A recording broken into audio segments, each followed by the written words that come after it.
KTO Radio présente À haute voix, la lecture intégrale des œuvres spirituelles majeures. Aujourd'hui, Augustin ou le Maître est là de Joseph Malègue.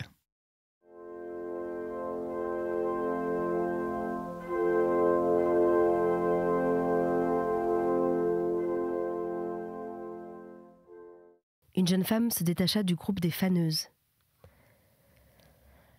« Ah !» dit Jules, « v'là la Marie de chez nous, qui s'en revient, qui a fini de faner. » Augustin se rappelait la petite cousine farouche de sa première enfance. Elle s'était, le soir de l'arrivée, jetée sur Jacqueline d'une tendresse avide, calmant ses pleurs, l'emportant jusqu'à sa chambre dans le berceau de ses bras.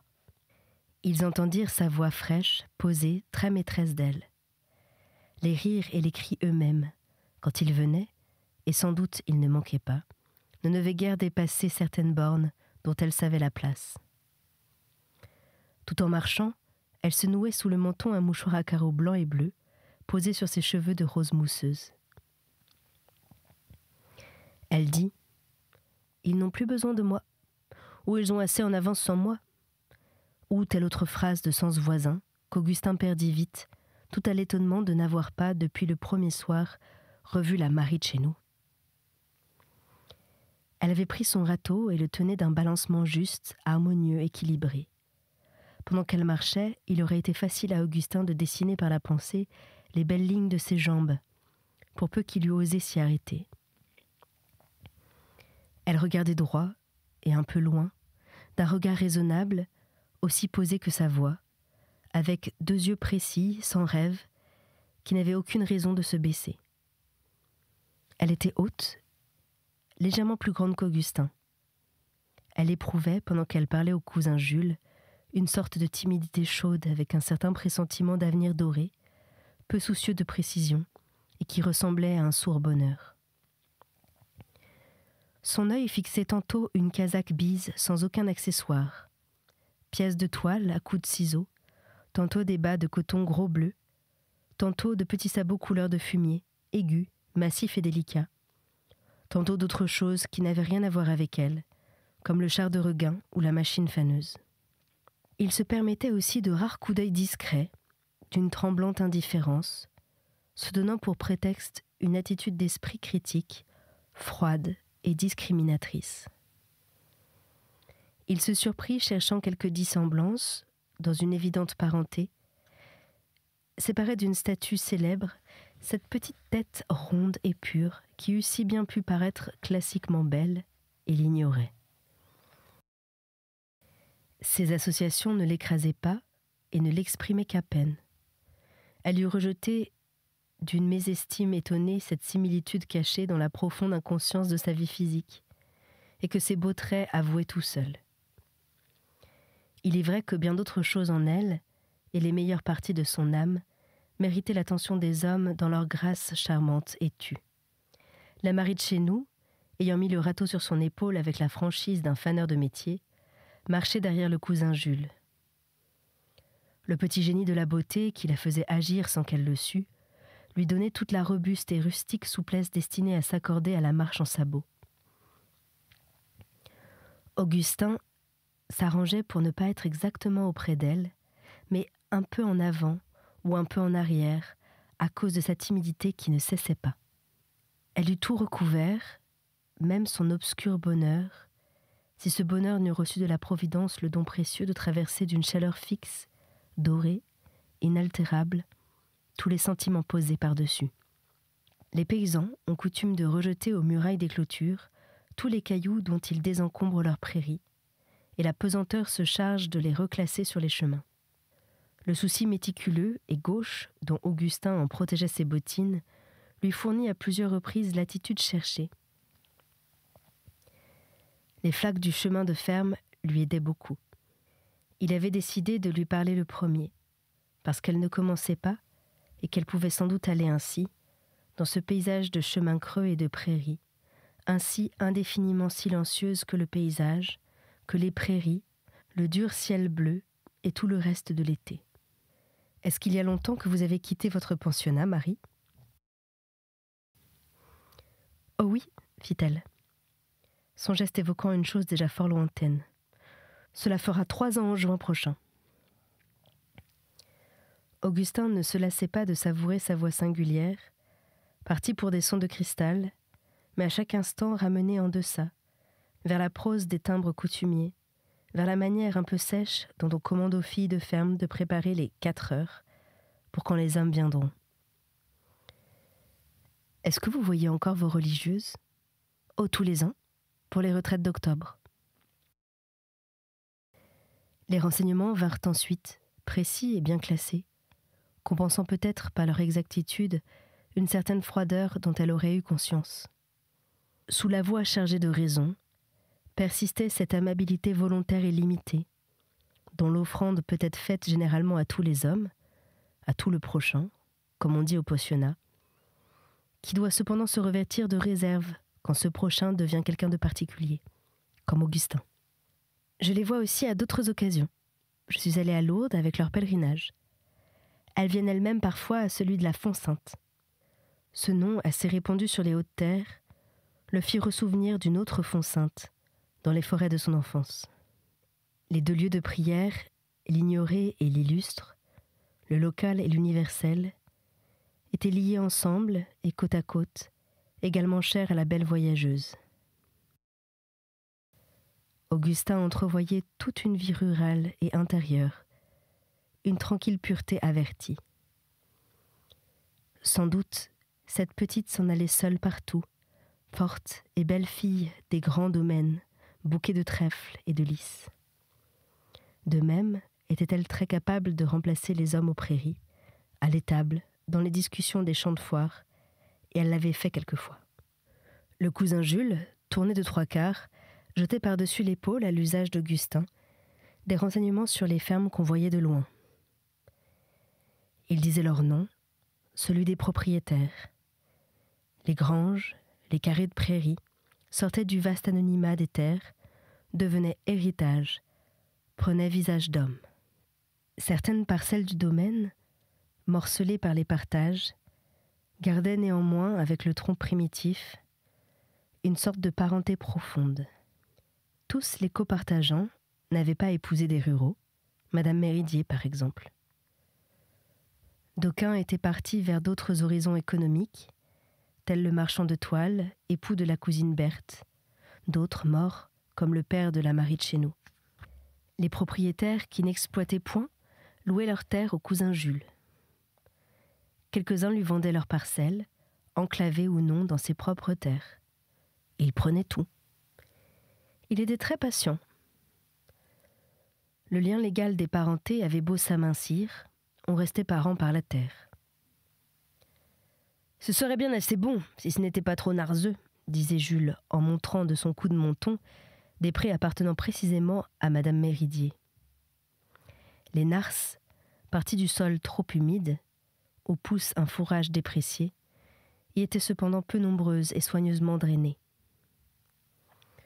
Augustin eût peut-être pris garde que le cousin jouait, à la paysanne, le jeu des précautions classiques qui consiste à dénigrer ce qu'on tient d'autrui.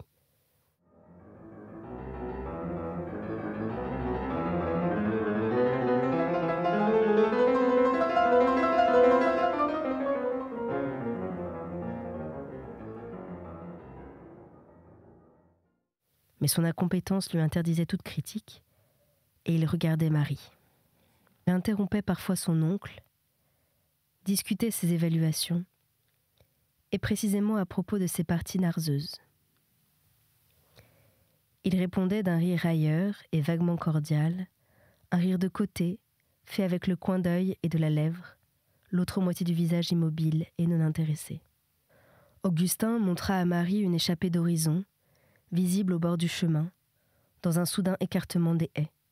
« C'est très beau, » fit-il, tant pour tâter sa sensibilité que pour essayer d'un sujet où il put sentir d'unisson avec elle.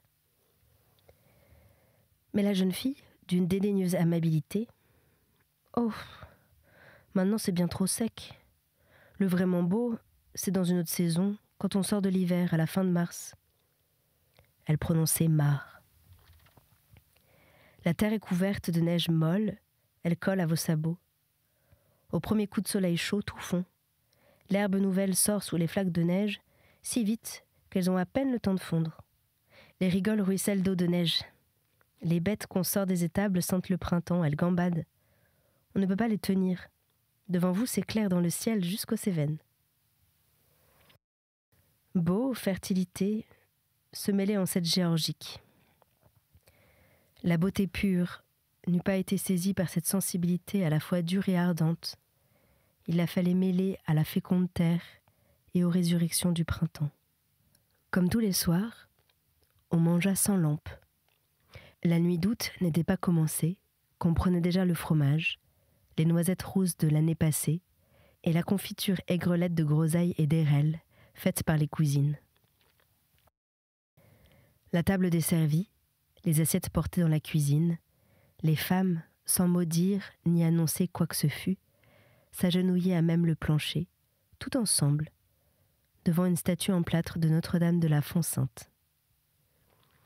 Une longue prière monotone commençait, coupée entre les phrases par des coupures maladroites, comme un catéchisme de petit enfant. Ce soir-là, pendant qu'il examinait leur conscience en grand silence, Augustin observait d'une attention passionnée la fine tête recueillie et la chevelure rose mousse penchée sur les mains, dans un abandon si pur, comme au couvent de Mauriac.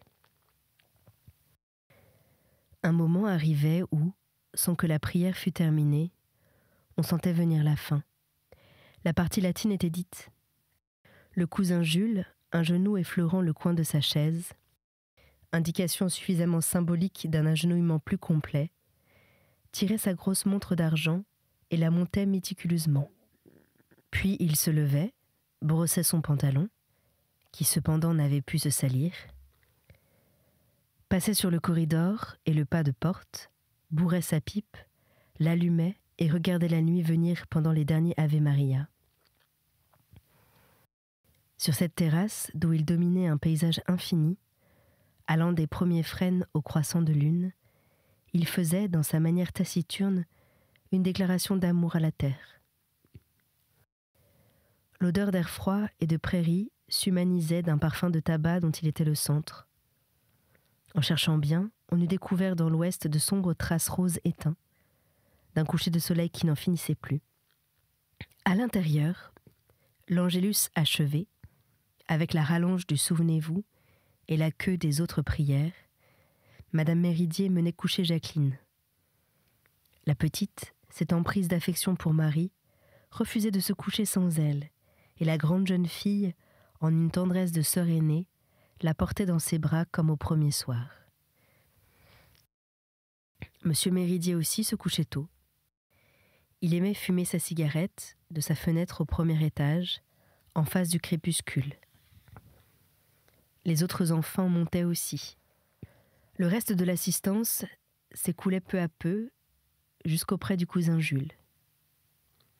On s'asseyait sur le banc, sur des bottes de paille adossées à la grange, sur des chaises à portée du dedans. Et l'on restait là, dans la somnolence de la nuit naissante. De rares paroles suffisaient à alimenter leur entretien, simple trop-plein de leur rêverie, sorte d'écume sur leurs pensées. Les domestiques passaient un à un, d'un grand pas dégingandés, pour se retirer du côté des étables, sous les soupentes des granges. Ils disaient « Bonsoir à la compagnie ».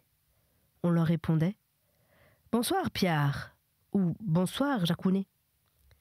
Et tous se taisaient de nouveau. Les frênes viraient du vert olive au noir. La pipe du cousin était un petit feu immobile, central et rouge doré, qui brasillait et s'éteignait au rythme des bouffées. Un dimanche, les domestiques ne montèrent pas tout de suite.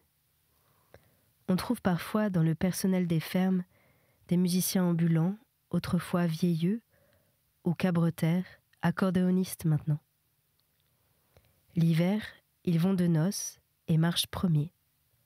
L'été, ils se louent sur les domaines. Celui d'ici, portant son instrument sur le seuil de la grange, en tira un air paysan, danseur, narquois, simplet, comme un vers de Piquette, l'air bien connu de tous les Cantalais. Mais le texte sonna pour Augustin comme une langue étrangère.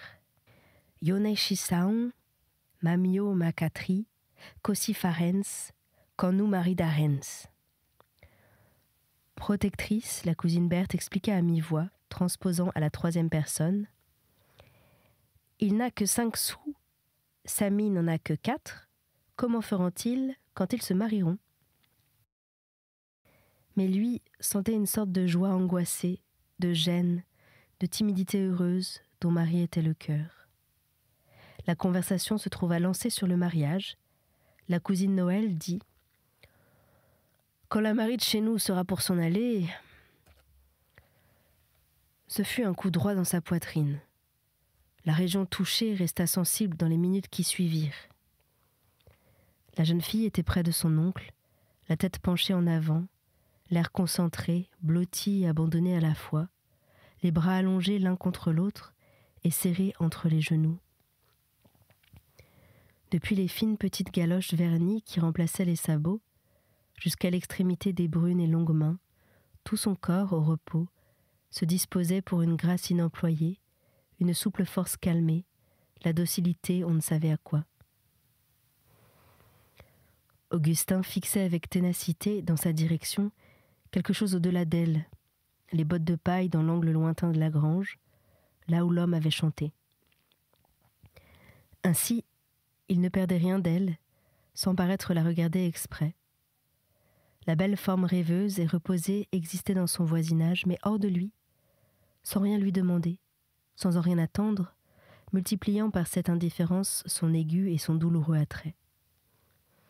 Serait-elle plus étrangère que maintenant, quand elle serait pour s'en aller ? L'accordéoniste jouait d'autres airs, une sorte de dialogue formé refrain.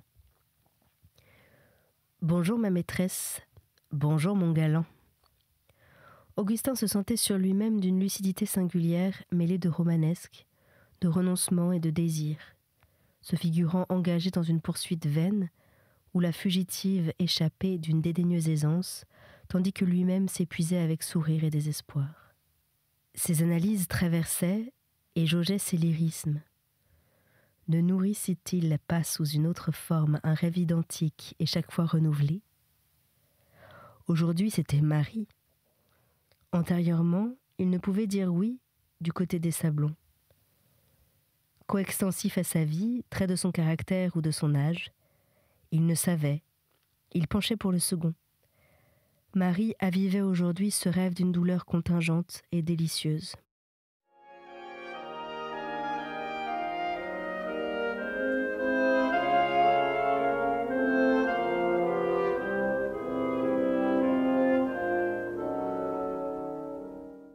Peut-être le rêve débordait Marie, et c'était tant mieux. Contre l'évidente indifférence qu'elle lui témoignait, il lui serait peut-être utile de s'en apercevoir. Ses oreilles souffraient des bavardages de la cousine Berthe sur des chansons de Montagnier. Plus maître de lui qu'au temps des Sablons, dans une situation parente, il était fier de se trouver plus mûr, de dominer mieux un grand déchirement tendre et passionné. Fallait-il nommer tout cela de l'amour ? Ou de quel autre nom ? L'analyse dont se grisait sa jeune virtuosité répugnait aux grands mots, pleins de sens trop nombreux, banalisés par trop d'usages. Pour préciser les significations, un réactif était souverain.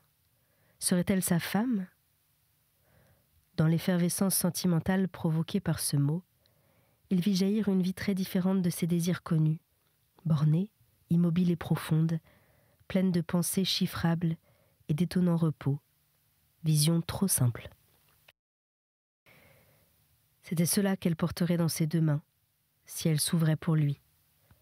Mais elle ne s'ouvrirait pas. « Eh bien, la Marie, qu'est-ce que t'en dis ?» fit la cousine goguenarde, comme tous les ruraux qui parlent mariage. « Y a rien de pressé, » fit-elle d'un ton fort sec. En même temps, éveillée au sentiment de la libre élégance que ses membres déployaient sans qu'elle le leur permît, elle reprit sur eux un brusque contrôle. Elle redressa son buste, s'assit avec une sagesse nette, maintint ferme et droite sa petite tête hautaine. Augustin était en train de conclure que ce n'était pas de l'amour que cela devait s'appeler, mais une sorte de tendresse spéciale, une tendresse désespérée. « Allons, laissez-la tranquille », fit le cousin Jules d'un ton traînard et autoritaire. « Je crois qu'il faut s'aller coucher. Moi, j'y vais. » Il secoua sa pipe contre la semelle de ses grosses chaussures. Les cabretaires et autres domestiques regagnèrent les soupentes. La nuit était tout à fait noire. La semaine d'après, la dernière du séjour d'Augustin, on arrangea d'aller en pèlerinage à la Font-Sainte pour Notre-Dame d'Août. Le voyage en voiture était long, il fallait partir de très grand matin, entre nuit et aube. On prenait le chemin de ferme, puis une assez mauvaise route courant à travers les terres, puis le chemin vicinal qui menait à de lointains cantons agricoles en parcourant les solitudes pastorales les plus vastes du Cantal. Augustin, réveillé, put voir à travers la fenêtre une sombre aube bleu-vert où s'atténuait la nuit. À ras du sol, sur les cailloutis du pavé, traînait une teinte d'or et d'orange, qu'il s'expliquait mal, jusqu'à ce qu'il vit, accroché à la porte de l'écurie, un fanal éclairant à la fois l'intérieur et le seuil. Le martèlement du sabot des hommes s'étouffait dans l'écurie, se précisait sur le seuil, se mêlait au sourd coup de maillet des pieds du cheval. Il faisait un froid vif et magnifique. Augustin descendit tandis que M. Méridier, qui ne se souciait pas de se lever aux heures extrêmes du petit matin, se renfonça pour dormir dans la chaleur du lit.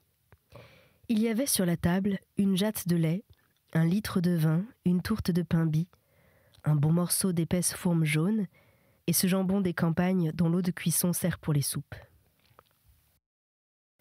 Debout contre la fenêtre, le cousin Jules serrait à pleine main une tranche de pain bis sur laquelle son pouce maintenait un cube de jambon gras. Il le coupait d'un couteau précis avant de le loger dans l'enveloppante amplitude de sa bouche. « Allons, la jeunesse, faut manger !» fit-il en remuant une mâchoire où la parole n'était plus qu'accessoire encombrant. La lampe, à esprit de vin, chauffait une casserole mince, pleine de lait. « Viens manger, Augustin. Fais vite !» dit sa mère. Le cousin Jules n'aimait pas à attendre. Ayant bu un rouge-bord et essuyé ses moustaches du dos de sa main terreuse, il sortait déjà la voiture. La cousine Noël questionnait Marie.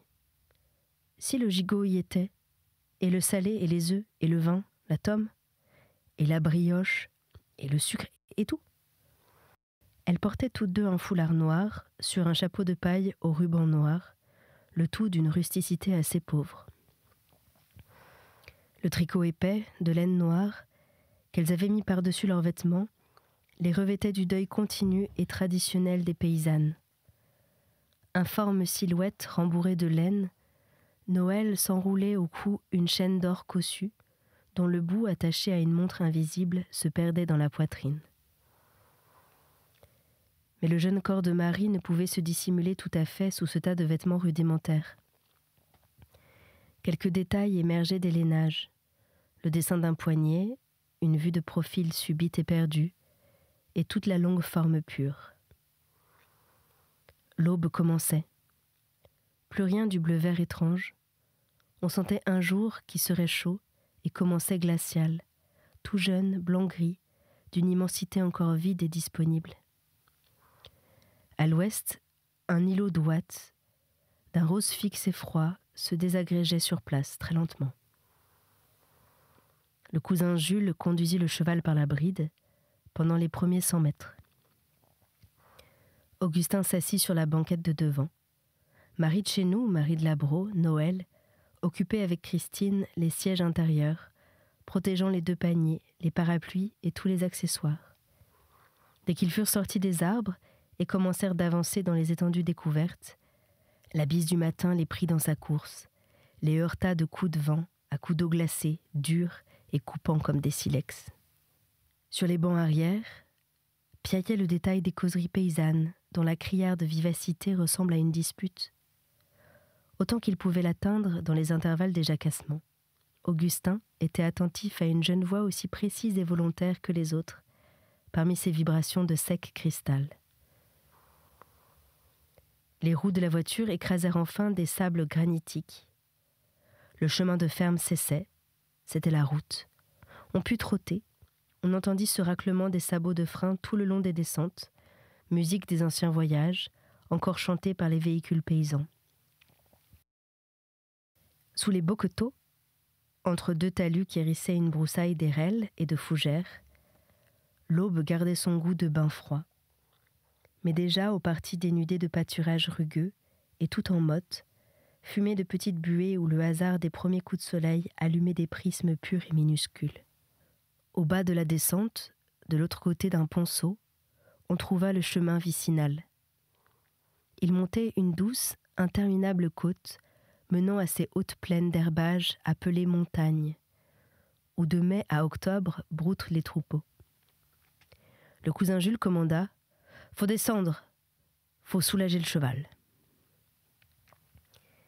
Les voyageuses restaient dans la voiture, mais les deux hommes ne s'y réinstallèrent que de temps à autre, aux rares paliers où s'interrompait la montée. Augustin se sentait vivre de belles minutes exaltantes. Tout s'y mêlait. La présence de Marie, une solitude incomparable, une fraîcheur vierge dont le froid charmant le baignait jusqu'au cœur. Des troupeaux couleur brique se mouvaient au flanc de volcaniques buttes rondes, placées au hasard sur le modelé effacé des hautes terres. Et leur lointaine petitesse démontait la netteté de leurs dessins. Des huttes basses, pour vacher, pointaient dans ces espaces, faites de pierres sèches, couvertes en dalles, trapues et ramassées comme des taureaux. C'était À Haute Voix, une émission de KTO Radio. Aujourd'hui, Augustin ou le maître est là de Joseph Malègue. Lecture Anne-Céline Pellarini. Captation et réalisation Aymeric Plouminec et Thibaut Dagalier.